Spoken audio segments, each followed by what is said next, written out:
Competitive exam ની અંદર શ્રેણી આધારિત પૂછાતા દાખલા કે આપેલી શ્રેણીમાં 320 એ કેટલામું પદ હશે તે જણાવવાનું છે. આપણે અહીં એક શ્રેણી આપેલી છે. શ્રેણી શું છે તો કે 5 8 11 14 અને 320 એટલે 320 સુધી છે.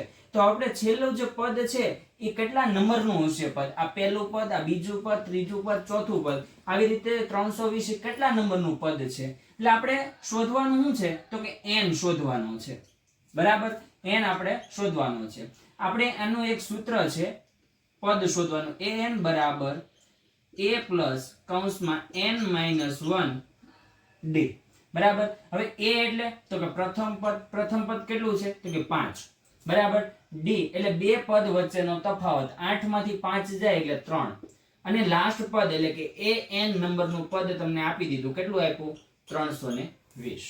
બરાબર. સૂત્રમાં કિંમત મૂકવું. an બરાબર કેટલા થાય તો કે 320 બરાબર પ્રથમ પદ તો કે 5 પ્લસ n શોધવાનો છે માઈનસ 1 અને d બરાબર કેટલા છે 3. બરાબર. 5 પ્લસ છે, પેલી બાજુ જઈએ તો માઈનસ, 320 માંથી 5 બાદ કરો એટલે જવાબ આવે 315.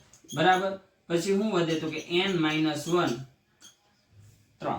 3 ગુણાકાર, પેલી બાજુ જાય તો ભાગાકાર એટલે 315 ભાગ્યા 3 બરાબર n માઈનસ 1. 3 એકા 3 ભાગ નો ચાલે 0. 3 પંચા 15. બરાબર. n માઈનસ 1 છે બરાબર ની પેલી બાજુ જાય તો શું આવે તો કે પ્લસ આવે. બરાબર. તો ધ્યાન આપજો. તો n બરાબર 105 પ્લસ 1 તો n બરાબર કેટલા થાય તો કે 106. તો આ શ્રેણીમાં કેટલા પદ છે તો કે 106 પદ છે. એમાં છેલ્લું પદ કેટલા નંબરનું છે તો કે 106 નંબરનું છે.